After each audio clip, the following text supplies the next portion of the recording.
Meaning of टॉट is civil wrong, civil wrong. ठीक है, सो टॉट का मतलब क्या है? Civil wrong. सी दो टाइप का रॉन्ग है इन लॉ। ठीक है, पहला जो तुम्हारा टाइप है ये मैंने बार बार बोला है, that is what? Criminal wrong. और दूसरा तुम्हारा क्या है? Civil wrong. ठीक है, दोनों के पनिशमेंट्स अलग अलग हैं in the eyes of law. ठीक है, जैसे कि एक हो गया छोटा अपराध और एक हो गया बड़ा अपराध। तो जो बड़ा क्राइम है, understood, that will come under the category of criminal law. ठीक है, जो तुम्हारा छोटा क्राइम है, that will come under the category of civil law. Injury, accident, ठीक है, ऐसी सब जो चीजें हैं, that will come under the category of what? Civil wrong. ठीक है, तो टॉट मतलब इट्स नॉट लाइक दैट कि you will get a bigger punishment, you will get punished, but compared to the criminal wrong के हिसाब से आपको उतना ज्यादा पनिशमेंट मिलता नहीं है। लेकिन माइनर के केस में माइनर इज लाइबल फॉर टॉट। तो again this statement creates a contradictory. तो पक्का है कि केस स्टडी में पूछेगा, जैसे कि नेसेसरी वाला था, अंडरस्टूड। फिर उसके बाद कि गार्डियन जो है वो माइनर के नाम से परचेस प्रॉपर्टी कर सकता नहीं है, लेकिन माइनर की प्रॉपर्टी को सेल कर सकता है। तो ये भी एक कॉन्ट्राडिक्टरी स्टेटमेंट हो गया। ठीक है, फिर एक ये है कि माइनर लाइबल है फॉर टॉट, अंडरस्टूड, बट उसका पनिशमेंट जो है, ठीक है, उसके लिए हमने बोला है that sentence what you have written. एक बार जरा वो सेंटेंस वापस याद करो, जरा चेक करो जो प्ली के लिए लिखा था, प्ली के ब्रैकेट में। हाँ, just one student repeat that sentence again, पूरा बोल दे बेटा। हाँ, इनकेपेबल ऑफ अंडरस्टैंडिंग, धीरे धीरे, incapable of understanding, incapable of understanding मतलब मेरी समझ नहीं है, इनकेपेबल है। ठीक है, इनकेपेबल ऑफ अंडरस्टैंडिंग। उसके बाद हाँ, and not in the state of. State of का मतलब यहां पर I am talking about what? Mindset. ठीक है, पर्सपेक्टिव, माइंडसेट। ठीक है, मैं उस बुद्धि में नहीं हूं, अंडरस्टूड, इन स्टेट ऑफ। उसके बाद हाँ, एक्सपेक्टेड मैच्योरिटी। तो जो सामने वाला मेरे से मैच्योरिटी एक्सपेक्ट कर रहा है, मैं उस मैच्योरिटी के स्टेट पे नहीं हूं। That is what the sentence talks about, the whole sentence, because I am a minor. ठीक है, so I am liable. Civil wrong में माइनर लाइबल है, understood, but there is if and but, कि age matter करता है। जैसे मैंने कल बोला था कि हमारे क्रिमिनल लॉ में हमने कितना बोला? 7 साल तक सब चीजें माफ है। एक बच्चा या एक बच्ची 7 साल तक का है या, ठीक है, तो उसमें वो जो भी चीज कर रहा है वो क्या है? माफ है। ठीक है, लेकिन जैसे सिविल लॉ के बारे में हम बात करते हैं ना, तो वो हमारा एज लिमिट क्या हो जाता है? बढ़ जाता है। कितना एज लिमिट होता है? 13 ईयर्स। ठीक है, अंडरस्टूड। 13 ईयर्स के अंदर जो बच्चे हैं, ठीक है, उनके लिए हम ये स्टेटमेंट यूज कर सकते हैं कि वो मैच्योरिटी स्टेज पर आए नहीं है, उनको नहीं पता है कि उन्होंने कुछ गलत किया है। बट जैसे ही वो बच्चा 13 प्लस हो जाएगा, he will be liable for, हाँ, अंडरस्टूड। तो पनिशमेंट है, जैसे कि आपने स्कूल में किसी को मार दिया, it's a civil law, it's not a criminal law, understood. बच्चे हैं, झगड़ा कर रहे हैं, स्कूल में मारा पीटी कर रहे हैं, अंडरस्टूड, प्रिंसिपल के सामने लेके गया तुम दोनों लोग को, ठीक है, and then parents will be called on that. फिर पेरेंट्स के सामने तुमको चिल्लाया जा रहा है, ठीक है। This is what the way of punishment. The punishment is not in the terms of hand, the punishment is in the terms of words. That principal can shout on you, understood, your parents can shout on you.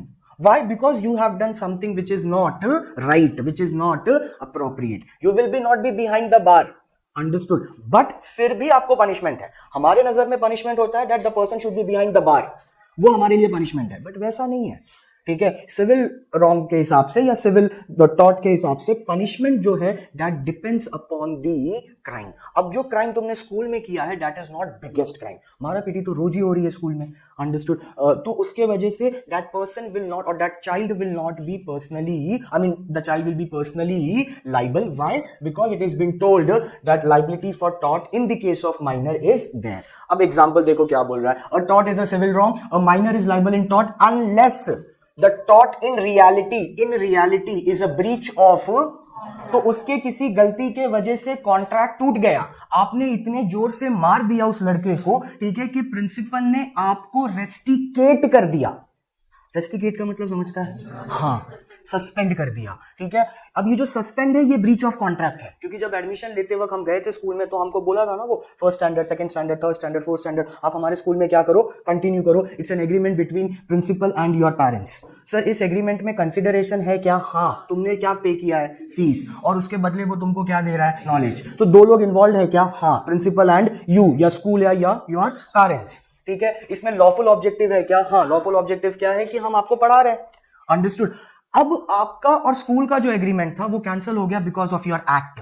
That act was so severe कि जो आप breach of contract हो गया। Breach of contract मतलब क्या है? Breach का मतलब क्या होता है? ब्रेक। तो आपको रेस्टिकेट कर दिया, नाउ यू आर लायबल, ठीक है। इसका classic example you can take ना when you appear for a 10th exam, ठीक है, बोर्ड एग्जाम 10th और 12th, और फिर तुम चिटिंग कर रहे हो, चिट, ठीक है। स्क्वाड आया, अंडरस्टूड, और स्क्वाड ने तुमको पकड़ा विथ अ चिट और digest. Now that squad, squad मतलब समझा ना, वो जो आते हैं, है ना। तो now that squad has a right to rusticate you. ये संविधान है, अंडरस्टूड, रूल है ये कि आपको रेस्टिकेट कर सकते हैं एटलीस्ट फॉर 3 years। तो इट मीन 3 साल तक तुम कोई भी स्टेट बोर्ड का पेपर लिख सकते नहीं हो। अब जो बच्चा 10th में है या जो बच्चा 12th में है वो 18+ है क्या? तुम 12th में थे तो 18+ थे क्या? तो मतलब तुम तो माइनर ही हो गए, तो तुमको पनिशमेंट किया ना, बिकॉज जो तुम्हारा एक्ट था दैट वाज व्हाट टॉट। It's not a criminal wrong, ठीक है, but it is which law? हाँ, सिविल रॉन्ग है, sorry, it is which wrong? Civil wrong, understood, पक्का समझा। रेस्टिकेट हुआ नहीं हुआ वो बात की बात है, because nobody wants to spoil the future of a kid, ठीक है, बट कर सकता है वो, किया है, that is a different question. पहला हमारा कंसर्न सिर्फ ये, क्या वो कर सकता है क्या? हाँ। क्या वो रेस्टिकेट कर सकता है क्या? हाँ, अंडरस्टूड, पक्का। Why? Because it is a law. तो लाइबल हो गए ना आप, आपके एक्ट के वजह से आपका 3 साल बर्बाद हो सकता है। Try to understand, I am using the phrase हो सकता है। किया है क्या? हाँ, वो अलग चीज है, अंडरस्टूड, बट क्या वो ये स्टेप ले सकता है? Yes, because it's a law, understood. It's what you can से, it's rules and regulations of any state board कि आपको चीटिंग इज नॉट अलाउड ना। अलाउड है क्या? नहीं ना। तो जो तुम कर रहे हो दैट इज ओनली टॉट, ठीक है, so you are liable. Now यहां पे एग्जांपल दिया है, a minor borrowed a horse for riding only, ठीक है, ही वाज लाइबल। एक आदमी ने घोड़ा खरीदा चलाने के लिए, बट उसने क्या किया? व्हेन ही लेंट, मतलब हाँ, किसी को उधारी पर दिया है, उसने क्या किया? One of his friend who jumped and killed the horse, ठीक है। Similarly a minor was held liable for his failure to return the instrument. Instrument का मतलब यहां पर जिस पर कॉन्ट्रैक्ट हुआ था, मतलब हॉर्स की बात कर रहा है वो, understood, paper you can say, which is he had hired and then passed to a friend. ये समझा मैंने क्या बोला? Now read the sentence again, अब क्लियर दिखेगा शायद। तो सिंपल सी बात है, that minor is liable in the condition of टॉट, अंडरस्टूड, ठीक है। Again I am saying he is liable, now उसकी जो प्रॉपर्टी है, understood, that will also be liable, personal property, ठीक है। तो 4-5 पॉइंटर्स हैं, उसको जरा ध्यान से समझना, और केस स्टडी जब आएगा तो वहां पर चेक करना कि ये लाइबिलिटी फॉर नेसेसरी है क्या, प्रॉपर्टी परचेज कर रहा है क्या गार्डियन, ठीक है, जो क्राइम किया है, जो रॉन्ग किया है वो टॉट में है क्या, अंडरस्टूड। तो टॉट मतलब क्या है? सिविल रॉन्ग, आपने किसी को इंजरी कर दिया, आपने चिटिंग किया, अंडरस्टूड। या जो ये वाला एग्जांपल है हॉर्स वाला, ऐसा कुछ एग्जांपल है जो तुम्हारे नजर में बहुत बड़ा क्राइम नहीं है, मतलब you have not killed the people. Killed the people बोला तो फिर डायरेक्टली कौन से लॉ में आ जाता है? तो क्रिमिनल लॉ में। तो जहां पर किल्ड नहीं हुआ है that will not come under the category of your criminal law, तो that will come under the category of civil law, understood. तो नेसेसरी वाला पॉइंट एक बार वापस चेक करना, ये जो मैंने बताया अभी, क्या था वो, गार्डियन वाला, purchase and sale of property, दूसरा, ठीक है। तीसरा ये लाइबिलिटी फॉर टॉट। एक और है जहां पर पर्सनली लाइबल होगा, चेक करो the pointers, legal position of a minor, और क्या क्या है। नेसेसरी वाला हो गया, पहला वाला सिंपल है, वॉइड अब इनिशियो है, ठीक है। दूसरा क्या है? सेकंड पॉइंट क्या है? हाँ, नो डायरेक्टली जो मैंने पढ़ा है वो बता। तीसरा, हाँ, बेनिफिशियरी, वो भी सिंपल है, ठीक है। उसके बाद कैन नॉट बी, हाँ, can always plead to be minority, ठीक है, ओके। नेक्स्ट, हाँ, liability for necessary, this is again important for case study. Next, हाँ, कॉन्ट्रैक्ट बाय गार्डियन कितना इन्फोर्सेबल है, वो चीज हो गया 2, और हाँ, नो स्पेसिफिक परफॉर्मेंस, ठीक है। इंसॉल्वेंट वाला, ठीक है, हाँ, इंसॉल्वेंट वाला पार्टनरशिप में, ठीक है, कि माइनर पार्टनर बन सकता है बट कैपिटल इन्वेस्ट करेगा नहीं, लेकिन जो प्रॉफिट होगा वो उसमें उसको बेनिफिट है, that is what the beneficiary. Okay next, pardon, हाँ माइनर कैन बी एजेंट, हाँ okay, minor can be an agent, तो वही सेम चीज पार्टनरशिप वाला ही है, ठीक है। उसके बाद minor cannot band bind, okay, minor cannot be bind, okay, parents के और गार्डियन को। अच्छा हाँ, ये वाला भी इंपॉर्टेंट था, विदाउट मेरे नॉलेज और अथॉरिटी के अगर आपने कोई चीज किया है तो that minor can not bind to the parents, यही है ना, बाइंड वाला वर्ड है ना, हाँ ना, ये दैट्स द पॉइंट। तो ये याद आया क्या एग्जांपल हमने देखा था, हाँ स्कूटी वाला, ठीक है। तो without my authority and without my knowledge if you are doing something I will not be personally binded to anything, ठीक है। ओके उसके बाद फिर क्या था, ज्वाइंट कॉन्ट्रैक्ट, तो ठीक है, श्योरिटी गारंटर, माइनर का गारंटी कौन लेगा, जो उसका मेजर है, सिंपल, ठीक है, माइनर शेयर होल्डर नहीं हो सकता, and then last is what, liability for टॉट, तो माइनर टॉट्स में लाइबल है। तो कहां कहां पर माइनर लाइबल है, ये पॉइंटर याद रखना, कहां कहां पर माइनर लाइबल है, again I am saying you because case study में यहीं पर घुमाएगा तुमको वो, अंडरस्टूड, घुमाने का मतलब समझा, इफ बट बहुत डालेगा, then you should not get confused because your mind should be very much clear कि हाँ हमने ये पढ़ा था, तो यहाँ पर माइनर पर्सनली लाइबल और उसकी जो प्रॉपर्टी है वो तो जाएगा, अंडरस्टूड, ठीक है। तो that's very important to understand. Okay now next we will talk about person of sound mind. So section 12 of the Indian contract act 1872 defines कि क्या है पर्सन ऑफ साउंड माइंड, कौन होता है। तो a person is said to be sound mind for the purpose of making a contract. I'm just reading the sentence, ठीक है, अगर कहीं पर डिफिकल्टी लगा तो पूछो, पहला सेंटेंस समझा क्या, ठीक है, if at the time when he makes it capable of understanding it and forming a rational judgment, this word is important for your meaning, rational judgment का मतलब क्या होता है, हाँ सोच समझ के डिसीजन लिया है, ओके सिंपल। तो साउंड माइंड मतलब वो बंदा जिसने रैशनल जजमेंट लिया है, सोच समझ के डिसीजन लिया है, पेपर पढ़ के कॉन्ट्रैक्ट पेपर क्या किया है, साइन किया है, ओके। अब उसमें दो कंडीशन है, फर्स्ट और सेकंड। पहला कंडीशन क्या बोलता है, एक पर्सन है जो कि यूजुअली क्या है, यूजुअली अनसाउंड माइंड है, बट ओकेजनली क्या बन जाता है, तो उसके साथ क्या हम कॉन्ट्रैक्ट करेंगे, क्या सी क्या लिखा है, may make a contract when he is of, when he is of, simple, ठीक है।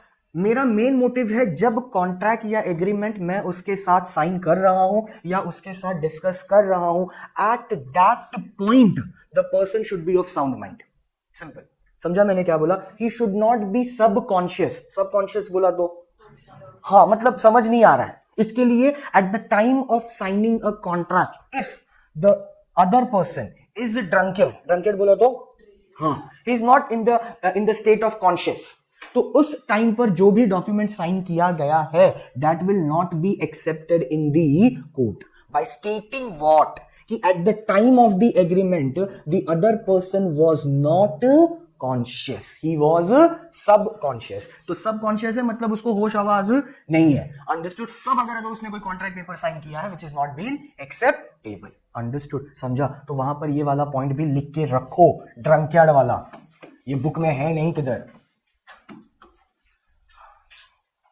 ड्रंकेड के साथ भी कॉन्ट्रैक्ट एग्रीमेंट अगर हो रहा है तो वो क्या है, वॉइड, सिंपल, ठीक है। दूसरा पॉइंट क्या बोल रहा है, a person who is usually sound mind, ठीक है, बट ओकेजनली क्या है वो, हाँ, may not make a contract when he is of, हाँ सिंपल, दोनों कंडीशन समझ गया, ठीक है। सो दोनों कंडीशन का बेसिक मोटिव क्या है कि कॉन्ट्रैक्ट जब भी साइन होगा that person should be of which mind, that, बात खत्म, ठीक है। वो पहले अनसाउंड था, अभी साउंड है, नो प्रॉब्लम, हम कॉन्ट्रैक्ट कर लेंगे क्योंकि कॉन्ट्रैक्ट के टाइम पर वो क्या है, साउंड है, ठीक है। बट पहले वो क्या था, साउंड माइंड था, बट कॉन्ट्रैक्ट के टाइम पर ही और शी बिकम्स अनसाउंड या सबकॉन्शियस, तो वैसे टाइम पर कॉन्ट्रैक्ट साइन होगा नहीं, that is what the motive, ठीक है, खत्म। नाउ पोजीशन क्या है, अनसाउंड माइंड के साथ तुम कोई भी कॉन्ट्रैक्ट कर रहा है या एग्रीमेंट कर रहा है, उसका बेसिक सिंपल रीजन क्या है, that contract is what, void, वही चीज वहां पर मेंशन किया है, ठीक है। Now come to the next point. Next point क्या बोल रहा है, contract bye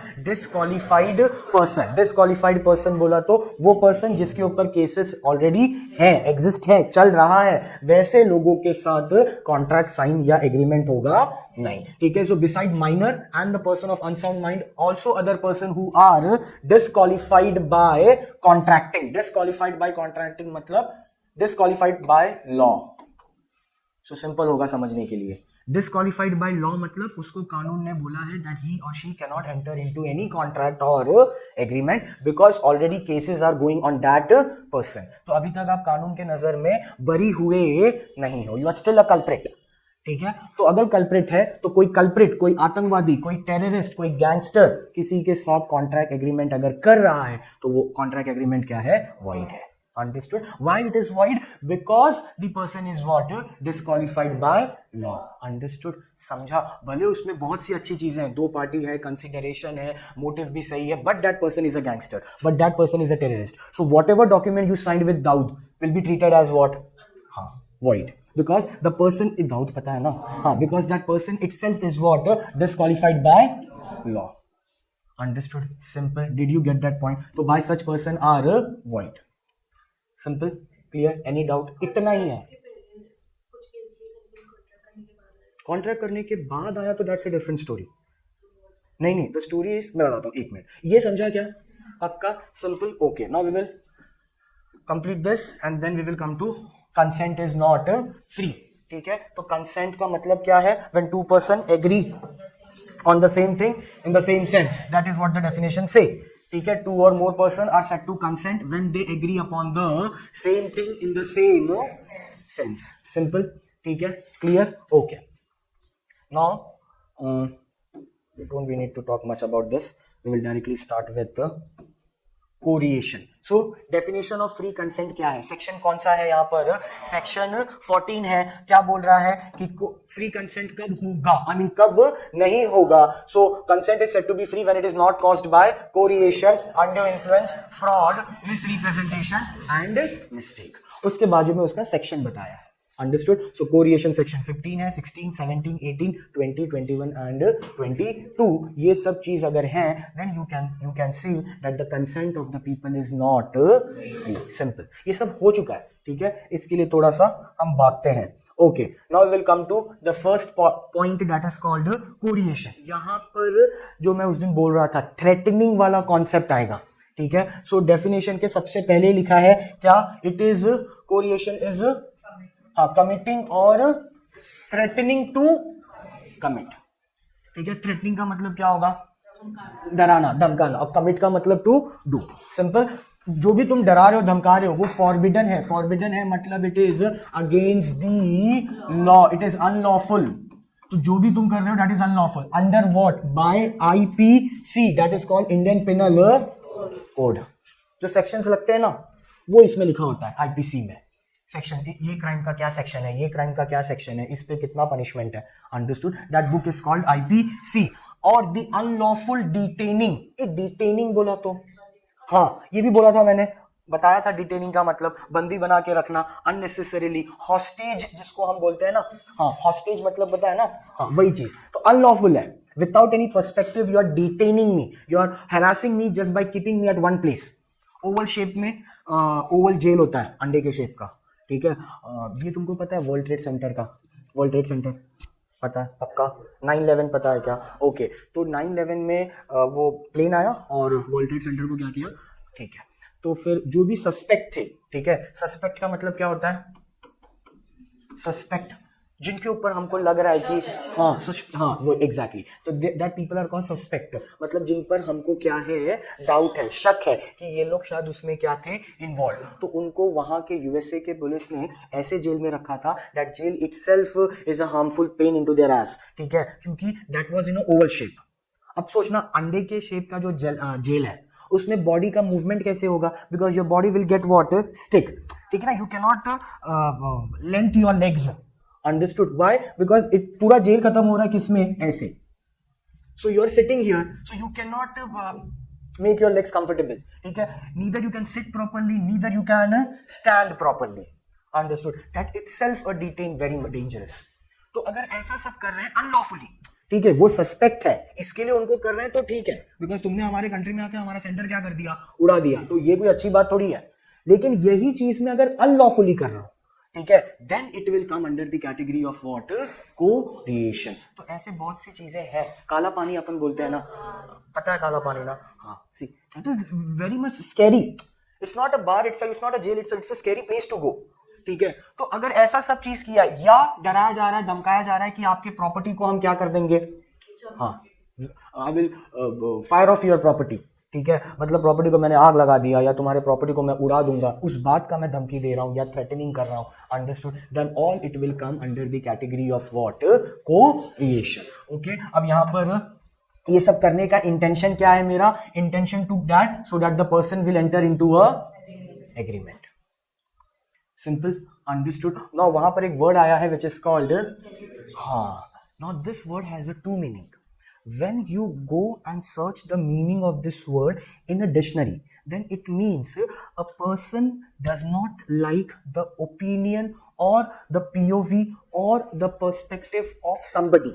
Why he doesn't like it? Because might possible that person does not like the caste, the religion, the creed of that person. ये समझा क्या मैंने क्या बोला, मुझे किसी का ओपिनियन इसलिए नहीं पसंद है क्योंकि मुझे, या किसी की आइडियोलॉजी या आइडिया मुझे इसलिए नहीं पसंद है किसी का, because I don't like the caste, creed, religion और जेंडर डिस्क्रिमिनेशन है, इस वजह से मुझे उसका थॉट प्रोसेस अच्छा लगता नहीं है। That is the meaning of this word according to dictionary, ठीक है। But when you come to law, the meaning of this word changes and it becomes loss और इंजरी। इंजरी बोला तो, हाँ, इंजरी मतलब पता है ना, हाँ, डैमेज किया तुमने किसी चीज को मेरे, ठीक है। So the most of the people ना don't use the word called damage, they use the word called injury because of your so much of what you can say harassment, ठीक है। My mental injury get bursted, so my mental injury मतलब mentally मैं क्या हो गया, पागल, disturb हो गया, अंडरस्टूड। तो दोनों वर्ड का मतलब वर्ड का मतलब अलग अलग जगह पर अलग है। अगर इंग्लिश डिक्शनरी में देखेगा तो इस वर्ड का मतलब ये होता है, when you don't like the view, opinion, perspective of the other person because you don't like the religion और कास्ट ऑफ दैट पर्सन, इसलिए उससे वो जो भी बात बोल रहा है तुमको सब क्या लग रहा है, गलत, ठीक है। बट लॉ में इस वर्ड का मतलब क्या होता है, इंजरी और डैमेज और लॉस, अंडरस्टूड। तो अगर आप मेरे प्रॉपर्टी को डैमेज कर रहे हो, लॉस कर रहे हो, डरा रहे हो, धमका रहे हो, then all it will come under the category of what, coercion, simple. और अगर कोरिएशन है मतलब the contract is what, simple as that, voidable है, ठीक है। क्योंकि कॉन्ट्रैक्ट वॉइडेबल है, क्यों वॉइडेबल है, क्योंकि मैं फिर कॉन्ट्रैक्ट पेपर साइन, हाँ, क्या कर दूंगा मैं, कॉन्ट्रैक्ट पेपर कैंसिल। मैं मेरी इच्छा से मैंने कॉन्ट्रैक्ट साइन किया नहीं था, I was forced to sign that contract on the gunpoint, तो I will back out from that contract. तो वॉइडेबल कॉन्ट्रैक्ट हमने पढ़ा था ना, टाइप्स ऑफ कॉन्ट्रैक्ट में। वॉइडेबल कॉन्ट्रैक्ट का मतलब क्या था, दो लोग में से कोई एक, हाँ, कैंसिल कर देता है, ठीक है, अंडरस्टूड। वॉइड मतलब पूरा ही इलीगल हो गया, कैंसिल ही पूरा कॉन्ट्रैक्ट हो गया, अंडरस्टूड। पर्सपेक्टिव अच्छा था, इस कॉन्ट्रैक्ट का motive was good, objective was good, but the way he has signed the contract with me ना, दैट वाज नॉट गुड। समझा क्या, see, understand the, read between the lines, एक बहुत अच्छा फ्रेज है इंग्लिश का, ठीक है। लॉ में हमेशा सेंटेंस को 2-3 बार पढ़ेगा ना, तब उसके अंदर का क्रक्स समझेगा। कॉन्ट्रैक्ट सही है, एग्रीमेंट सही चीज पे हो रहा है, मोटिव कॉन्ट्रैक्ट का सही है, बट जिस तरीके से वो मुझसे कॉन्ट्रैक्ट पेपर क्या करवा रहा है, साइन, वो तरीका गलत है, वो तरीके में कोरिएशन आ रहा है, अंडरस्टूड। समझा मैंने क्या बोला। तो जैसे कि प्रॉपर्टी ट्रांसफर करना है तो डैड की प्रॉपर्टी उसके बच्चे को, बच्ची को जाएगी, ठीक है, it's which is legal, which is lawful, not an issue, ठीक है। बट डैड ने वो प्रॉपर्टी पेपर साइन किया है लव या नेचुरल लव या इमोशन पे नहीं, तुमने डैड को क्या किया है, डराया है, धमकाया है, अंडरस्टूड, जान से मारने की धमकी दी है, ठीक है। तो the contract was good, the contract और the agreement was good, but the way it comes to you ना, इट इज नॉट गुड। तो ये याद रखना केस स्टडी के टाइम पर, कि सेंटेंस को 2-3 बार पढ़ना, अपने को लगेगा कॉन्ट्रैक्ट सही है तो फिर इसने क्यों कैंसिल कर दिया सर, क्योंकि इसकी स्टोरी समझ, ये अपने इच्छा से कॉन्ट्रैक्ट साइन कर रहा नहीं है, फ्री कंसेंट आना जरूरी है, अंडरस्टूड, पक्का, simple as that, did you understood, okay. तो हमेशा ये याद रखना, कोरिएशन रहेगा, अनड्यू इन्फ्लुएंस रहेगा, फ्रॉड रहेगा, मिस रिप्रेजेंटेशन रहेगा, तो ये चारों चीज में तुम्हारा कॉन्ट्रैक्ट क्या होगा, वॉइडेबल। कोई एक बंदा कॉन्ट्रैक्ट कैंसिल कर देगा, वैसे लिखा है ये चीज यहां पर, इफ यू नोटिस इट। नीचे एक टेबल भी बनाया है, वो टेबल में भी मेंशन करेंगे, आई थिंक ऊपर भी एक टेबल बनाया है, बट ठीक है, लेट इट बी। पहले ये समझ लो, समझा? तो नेक्स्ट टाइम से क्या लिखना है अपने को, अगर कोरिएशन है, इंपॉर्टेंट चीज है ये, कोरिएशन है, मिस रिप्रेजेंटेशन है, फ्रॉड है, अनड्यू इन्फ्लुएंस है, कॉन्ट्रैक्ट वॉइडेबल है। अंडरस्टूड? वॉइडेबल का मतलब समझा, दो लोगों में से एक बंदा कॉन्ट्रैक्ट क्या करेगा, बैकआउट कर देगा। ठीक है? मिस्टेक जो है, पांचवा पॉइंट, वो सीधा वॉइड है। वॉइड मतलब सीधा कैंसिल। ठीक है? अंडरस्टूड? तो उस पे बाद में जाते हैं। ये समझा क्या? कोरिएशन समझ गया? ओके। अब इसमें क्या बोल रहा है कि इफेक्ट क्या है, contract induced by coercion is voidable at the option of the party जिसका consent was, at the option, option बोला तो किसी दो लोग में से एक बंदा कॉन्ट्रैक्ट क्या करेगा, कैंसिल कर देगा, वॉइडेबल कर देगा। ठीक है? Because my consent was not free. ठीक है? A person to whom money has been paid और anything delivered under coercion must repay और return. This is again important for case study. तो डरा धमका के पैसा जो तुमने लिया था मेरे से, वो मुझे क्या करना है, हाँ क्या करना है, वापस, क्या करना है, वापस रिटर्न करना है। तो मतलब ये याद रखना केस स्टडी के टाइम पर वापस, कि कोरिएशन में लिया हुआ गया पैसा वापस मिलता है, ये मेंशन किया है कहाँ, सिंपल। अंडरस्टूड? पक्का? Any doubt in this? Okay. अब आते हैं कि सर डराना सुसाइड करने का, क्या वो कोरिएशन में है क्या? तो सिंपल है, suicide through forbidden by IPC is not punishable as a dead man can not be. Sentence समझा? जो मरा है उसको कैसे पनिश करेगा? ठीक है? अंडरस्टूड? बट जिसने उसको डराया है, थ्रेटनिंग किया है, understood, that person will be punishable. Understood? पक्का? Because that person will come under the category of coercion, threatening to commit. Understood? Threatening to commit. तो मैंने मिस्टर ए को थ्रेटनिंग किया, ठीक है, डराया धमकाया, ठीक है, और मेरे डराने धमकाने के वजह से वो फांसी चढ़ गया, सुसाइड कर लिया। ठीक है? अब उसको तो मैं पकड़ नहीं सकता, that picture gets over. Imagine the scenario of Sushant Singh Rajput.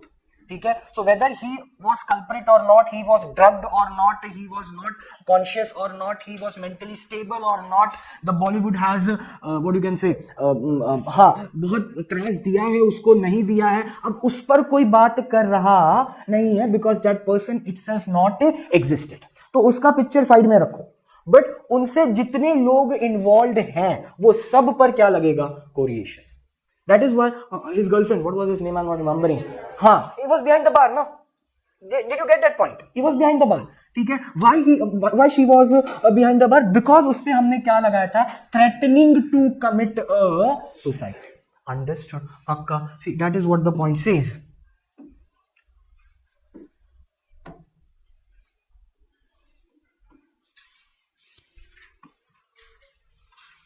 पक्का? समझा? सेंटेंस का मतलब समझा क्या है? ठीक है? तो डराना to commit a suicide is also comes under the category of what, coercion. Simple as that. It's an example, it is very simple, check it afterward. फिर हम आते हैं अनड्यू इन्फ्लुएंस पे। अनड्यू का मतलब हमको पता ही है, इन्फ्लुएंस का मतलब भी हमको पता है। सेक्शन क्या है इसका? 16 है। अब इसमें जो इंपॉर्टेंट चीज बात कर रहा है उस पे फोकस करो। तो सबसे पहला इंपॉर्टेंट चीज बोल रहा है कि आप उस पोजीशन पे होने चाहिए कि आप क्या कर सको, हाँ। See, this is the important crux. ठीक है? इसके लिए मैंने बताया रिलेशनशिप होगा, एक सुपीरियर होगा, एक तभी तो वो डोमिनेटिंग वाला पॉइंट आएगा ना, नहीं तो वो डोमिनेटिंग वाला पॉइंट आएगा नहीं। ठीक है? तो आप अनड्यू इन्फ्लुएंस में हमको क्या चेक करना है कि position to dominate the will of others. ठीक है? And he uses that position to obtain an unfair advantage over other, over the other. ठीक है? तो जो मेरा पोजीशन है, डोमिनेट मैं कर रहा हूं because I am superior to that person, और उस वजह से मैं उसका एडवांटेज क्या ले रहा हूं, गलत, undue advantage. Okay, sorry, undue influence. Okay, अब वापस है कि सर क्या क्या चीजें चेक करेंगे अगर फाइंड आउट करना है कि अनड्यू एडवांटेज है कि नहीं। तो सबसे पहले चेक करो कि रिलेशन क्या है between the parties. Near relation होना चाहिए। नियर रिलेशन बोला तो हाँ, नजदीक का रिश्ता हो। ठीक है? माँ, भाई, बहन, ठीक है, ऐसा सब जो रिलेशनशिप है, that was called under the category of near relation. ठीक है? एग्जिस्ट होना चाहिए दोनों के बीच में, सिंपल, पहला पॉइंट। दूसरा पॉइंट क्या बोल रहा है? Position to dominate the will. Will का मतलब पता है ना? विल का मतलब क्या होता है? इच्छा। ठीक है? So position to dominate the will. अब यहां पर भी सेम चीज है, relation between the parties exist in such a manner that one of them is in a position to dominate the will of other. Clear?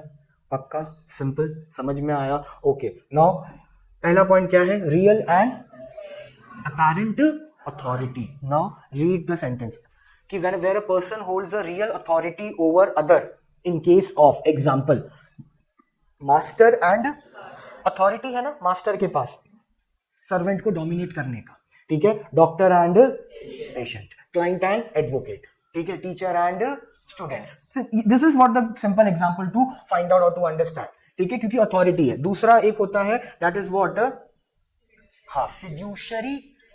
हाँ, इसमें आता है लव, अफेक्शन, इमोशंस, कि आप मुझे ना ये क्या बोलते हैं उसको, इमोशनली क्या कर रहे हो, blackmail. That will come under the category of which kind of relationship?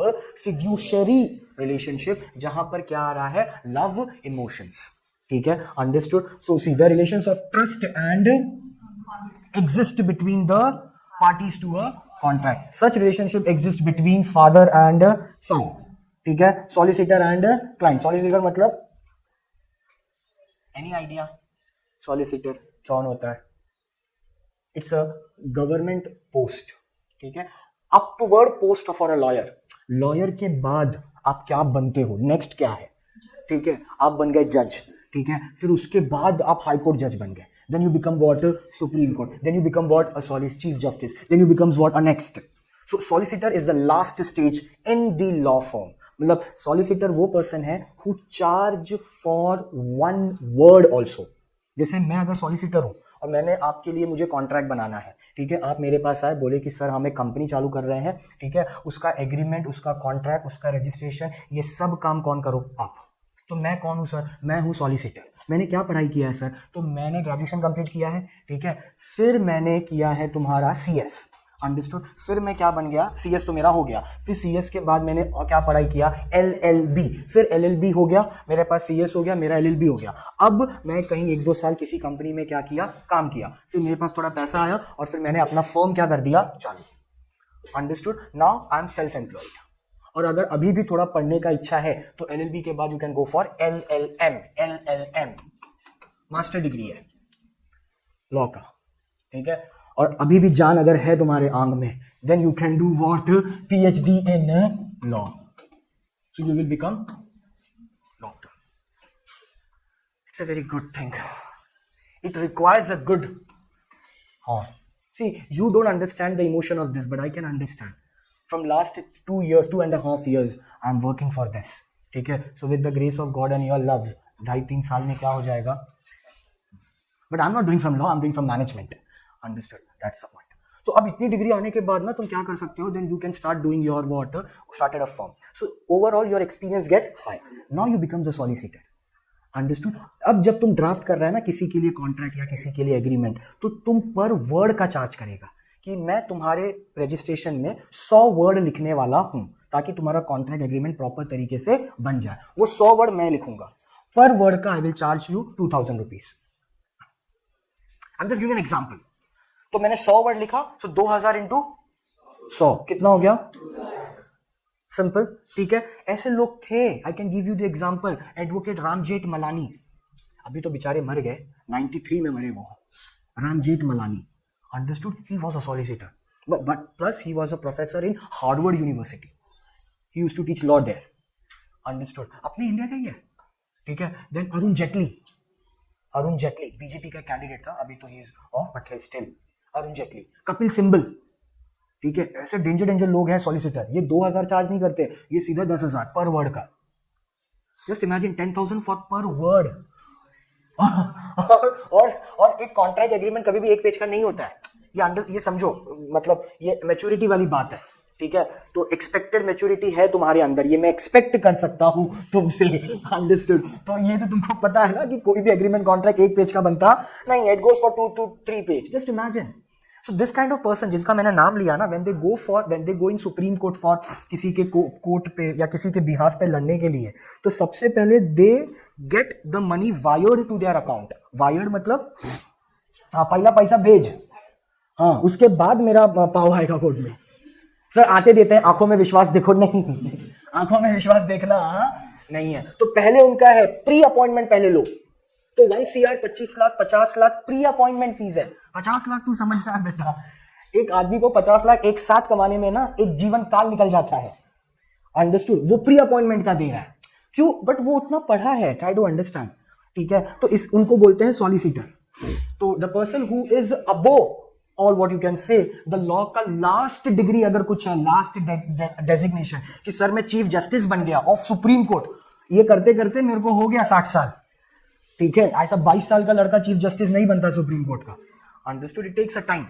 तो उसके बाद में सर क्या करूं, रिटायरमेंट हो गया बट फिर भी पैसा कमाने का ग्रीडीनेस है, लालच है, जो कि होना चाहिए, because money is only the thing that buy can you happiness, ठीक है। The person who say that money can not buy happiness, leave them. I am telling you very upfrontly बेटा, it's a practicality of the cruel life of 24। The people who say that money can not buy happiness, what you can do, leave them or flush them, because this person will only stick to your brain and heart and they give you wrong decision only, because money is only the thing that can buy you happiness, nothing else. Tell me na, the people who are sitting here, अगर घर के नीचे Lamborghini खड़ी है तो तुमको पसंद नहीं है क्या, तोड़ देगा तुम अपनी लैम्बोर्गिनी को, because नहीं स्पिरिचुअल होना है sir, I need to be the feeling of mystique, understood? Mystique मतलब the people who are spiritual leaders, मुझे वैसा फीलिंग चाहिए सर, अंडरस्टूड। तो मेरे को नहीं पसंद कि मैं 10,000 स्क्वायर फीट के घर में रहूं, मैं उसको बांट देगा, उसमें मैं झाड़ू गाएगा। I mean, can you do this? Tell me, true to your heart, at least once in a day. Understood? You can't do this now. Then see, so it's a fact. एक स्टोरी हमने पढ़ा था school में, अंगूर खट्टे हैं। I don't know whether you have नहीं, ऐसा कुछ नहीं, हमारा स्कूल ही पता नहीं। हाँ, फॉक्स एंड द ग्रेप्स। तो वो ग्रेप्स रहता है, फॉक्स जाता है तो उसको नहीं मिलता, then he ran away or move away, and then his fellow people ask him कि how was the taste of the grapes? He said it's very sour. Why? Because he doesn't have that. तो उसको नहीं मिला, इसलिए उसने क्या बोल दिया आके कि खट्टा है। क्यों? तुमको नहीं मिला ना बेटा, अगर तुमको मिल गया होता तो फिर बराबर लाल करते। खुन्नस, ये लोग ही ऐसा है जो बोलता है कि money can not buy, because इनको नहीं मिला ना, इनको मिला, then they come into a statement. And I always say, first become rich, then become a philosopher. ठीक है, पहले अमीर बन जाओ, फिर अमीर पे ज्ञान दो कि पैसे में कुछ नहीं रखा है खुद। हाँ, जितने लोग को भी तुम ऑब्जर्व करो, जो भी लोग हैं जो ये डायलॉग बोलते हैं ना, उनके खुद का पहला स्टेटस चेक कर लेना। उस स्टेटस पे वो पहुंच जाते हैं, उतना पैसा उनके पास आ जाता है, फिर वो ज्ञान देते हैं, ज्ञान देते हैं, ज्ञान देते हैं। क्या? कि पैसे में कुछ नहीं रखा है, पैसा is just sand of soil, ठीक है। क्योंकि तुम्हारे पास है ना बेटा 10 करोड़, हमसे पूछना, हमसे पूछ कि पैसा मैटर करता है क्या? हाँ, वही तो मैटर कर रहा है पूरी जिंदगी में, because everything will come and, हाँ, मनी कम ही नहीं हो रहा है, तो गो का बात बहुत दूर है, दैट्स द फैक्ट। सो ऐसे लोग इन्फ्लुएंस कर सकते हैं, ठीक है। अब अगर ये अनड्यू इन्फ्लुएंस कर रहे हैं, then it will called as a what you can say undue influence। इसमें एक और रिलेशनशिप लिखा है, एक्सप्लेन करने की जरूरत नहीं है, you are well matured enough to understand the shit what happening between these two fellow, ठीक है, हस्बैंड एंड वाइफ। अब यहां पर कौन किसको इन्फ्लुएंस कर रहा है, that you need to think and understand. फिर उसके बाद क्या आ जाएगा, सिंपल एज दैट। ये लोग मिस यूज कर सकते हैं, ठीक है, simple. Now this mental distress is the person who is of not conscious mind, ठीक है, मेंटली रिटार्डेड बोलते हैं ना हम जिनको, ठीक है, वो उनको भी तुम इन्फ्लुएंस करो, because they don't have such much that much of maturity. जो सेंटेंस तुमने लिखा था ना, वो सेंटेंस को तुम यहाँ पर Ctrl+C Ctrl+V कर सकते हो, ठीक है, कॉपी पेस्ट। क्या कि उस बच्चे की, या ओल्ड एज पीपल है, ठीक है, ओल्ड एज भी वहां पर मेंशन किया है, तो अगर ओल्ड एज है, मेंटली रिटार्डेड है, उतनी समझ नहीं है, बच्चे हैं, तो उनको भी तुम क्या कर सकते हो, मैनिपुलेट कर सकते हो। You can take undue advantage, समझा? पक्का? हाँ बेटा, हाँ, मेंटल तो वो कॉन्ट्रैक्ट ही नहीं कर सकता, that is what the point say. Capacity is what, temporary. अच्छा, capacity of the person is, एक कैपेसिटी टू कॉन्ट्रैक्ट का मतलब समझा क्या? हाँ, वही 18 ऊपर, माइनर नहीं होना चाहिए, साउंड माइंड होना चाहिए, वही चीज है। सी that is why I said. अच्छा, और एक चीज लिखा है यहाँ पर, मेंटली, ठीक है, माइंड मेंटली, और बॉडीली डिस्ट्रेस और इलनेस और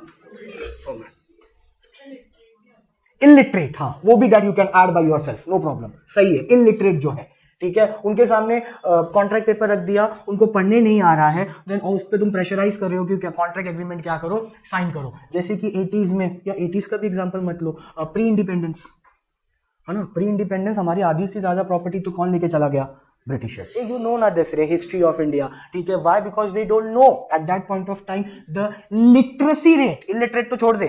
The literacy rate of India at the time of independence, मतलब 1947. The first Prime Minister of India was Pandit Jawaharlal Nehru. In his tenure, the literacy rate of India at that point of time was. This is what not I am saying. It has been written in the Constitution. Go and check it out. The people who give abuse to Pandit Jawaharlal Nehru na are those people who don't understand. ठीक है, वो उन्होंने बहुत गलत किया है. I also opposed him. But just imagine being as the first prime minister of that country, जिस country को just अभी क्या मिला है? Poverty rate was 80%, dude. हमारी खुद की खेती होने के वजह से भी गरीबी की रेखा कितनी है? 80%. वैसे देश का पहला प्रधानमंत्री बनना, ठीक है, जहां पर लिटरेसी रेट क्या है? 7%. मतलब 100 लोगों में से सिर्फ 7 लोग क्या है? पढ़े लिखे हैं, बाकी के लोग अनपढ़ गंवार. ठीक है, गरीबी अपन जिसको बोलते हैं ना, BPL, below poverty line. Below poverty line कितना है? 80%. नो ट्रेड, नो बिजनेस, गेहूं चावल सब गया. लैंड बिकम्स बैरन बोला तो हाँ बंजर. पोर्ट सब लेके गया हमारा, पोर्ट बंदरगाह इस तरह शेप में. ठीक है, ऐसे सबको छोड़ के तुम चले गए और फिर लोगों ने बोला कि इसको बनाओ. It is equivalent to do a suicide. Because ऐसे कंट्री में तुम क्या ग्रो की बात करेगा? इसके लिए तो 3 साल लग गया हमको कॉन्स्टिट्यूशन बनाने में. 47 में आजादी हुई, कॉन्स्टिट्यूशन बना कभी? हाँ, सोच, ये पहला ऐसा देश है जिसमें संविधान बना 3 साल बाद. क्योंकि 3 साल तक तो हमको ना पीसेस को इकट्ठा करने में क्या हो गया? टाइम चला गया. अंडरस्टूड? 5 साल की सरकार रहती है ना, एक जो ये तो पता है ना, 5 साल का रहता है. 3 साल तो हमको इकट्ठा करने में गया कि कहां कहां नुकसान हुआ है. फिर उसको सब समेटने के बाद देन वी अंडरस्टूड, ओके अब इतने बड़े देश को चलाने के लिए कुछ तो लिखित चीज होनी चाहिए. Then doctor Baba Saheb Ambedkar comes into the picture and he frame the first draft of the constitution. ऐसा कहा जाता है उस टाइम पर in the whole parliament including the prime minister of India was not much educated compare to doctor Baba Saheb Ambedkar. He has a 14 degree 14 at a glance बोला तो 100. BA, then he got for MA, then he go for PhD, then he go for LLB, then he go for LLM. Understood? Then he drafted the constitution, जो आज तक क्या है? चल रहा है. So the people who say ना कि that time Nehru was not good, yes, he was not good, but still imagine the pain of that person to become the first prime minister of that country जहां पर literacy rate और poverty ये है. Understood? पक्का ये समझा क्या? थोड़ा सा समझा, मैं हिस्ट्री थोड़ा सा बताया, ठीक है, ताकि पता रहे अपने को. हर चीज अपने को जो लोग बोल रहा है उसमें नहीं बोलना. अपने को अपना दिमाग भी होना चाहिए, फैक्ट्स अपने पास भी होना चाहिए. तो अगर कोई ऐसा मेंटल है कुछ है तो उसके साथ अगर तुम कॉन्ट्रैक्ट कर रहे हो तो that will also come under the category of what? Undue influence कर रहे हो. ठीक है, क्योंकि वो पागल है सामने वाला. Okay, next is what? हाँ, ये अनकॉन्शियसनेस मतलब समझा? अब भी जो मैंने बोला ना, हाँ कॉन्शियस नहीं है सामने वाला. Under the influence of alcohol, under the influence of drug, under the influence of any toxic chemical which make him or her to feel that whatever you are saying is true. ठीक है, तो उसमें तुम drugs ले लो, alcohol ले लो, कोई भी चीज ले लो, तो उसके कॉन्शियसनेस में अगर बंदा या बंदी कॉन्ट्रैक्ट एग्रीमेंट कर रहा है, ठीक है, then again it will come under the category of what? Undue influence. Simple है. ए पक्का समझा क्या? इसमें देख मनी लेंडर का एग्जांपल दिया है. अंडरस्टूड? मनी लेंडर मतलब समझा ना, ब्याज. हाँ, वो इन्फ्लुएंस ले रहा है क्योंकि वो मनी लेंडर है, तो वो तुम्हारे पर प्रेशर कर रहा है. द ऑब्जेक्ट का मतलब यहां पर क्या होगा? हाँ, motive must to be take undue, हाँ गलत एडवांटेज लेना है. इसके लिए जब भी केस स्टडी इन पर आएगा तो ऑब्जेक्टिव पहले चेक करना. ठीक है, अंडरस्टूड? हाँ, फिर सिंपल समझ में आ गया क्या? ये चीज समझा? Okay. Now the last point talks about what? Burden of proof. Now burden of proof क्या है ये समझो. मैंने बताया ना, 2 लोग होता है सिविल लॉ में, एक होता है प्लेंटिफ और एक होता है डिफेंडेंट. प्लेंटिफ बोला तो जिसने केस किया है, डिफेंडेंट बोला तो जो अपने आप को क्या कर रहा है? डिफेंड कर रहा है. बर्डन ऑफ प्रूफ मतलब अपनी बात को सही प्रूफ करने का पर्सपेक्टिव, वो बर्डन कि जो मैं बोल रहा हूं वो सच है, वो हमेशा किसके तरफ होता है? डिफेंडेंट की तरफ. क्योंकि वो अपने आप को क्या कर रहा है? हाँ, तो जो डिफेंड कर रहा है वो प्रूफ ज्यादा देगा या कम देगा? हाँ, तो बर्डन ऑफ प्रूफ हमेशा किस पे आता है? हाँ, ये याद रखना. Burden of proof always come to the other party. Burden of proof, अच्छा लिखा है क्या? हाँ, the burden of proof always come to, समझा? क्योंकि प्लेंटिफ तो बोल रहा है ना, जिसके ऊपर अत्याचार हुआ है वो प्रूफ देगा, ठीक है, या जिसने अत्याचार किया है अपने आप को बचाने के लिए, वो प्रूफ देगा जिसके ऊपर केस हुआ है। क्योंकि सर ऐसा क्यों, क्योंकि लॉजिक ही बोल रहा है। उसको हम किस नाम से बोलते हैं? हाँ, डिफेंडेंट का मतलब ही क्या होता है? जो अपने आप को क्या कर रहा है। और डिफेंड करने के लिए सबसे ज्यादा इंपॉर्टेंट चीज क्या होना चाहिए? या तो तुम उसको क्या बोलोगे, तो उसका बर्डन भी किसके सर पे रहेगा? बर्डन का मतलब समझा ना, पोच। सिंपल, अंडरस्टूड, पक्का समझा? ठीक है, यहां पर हम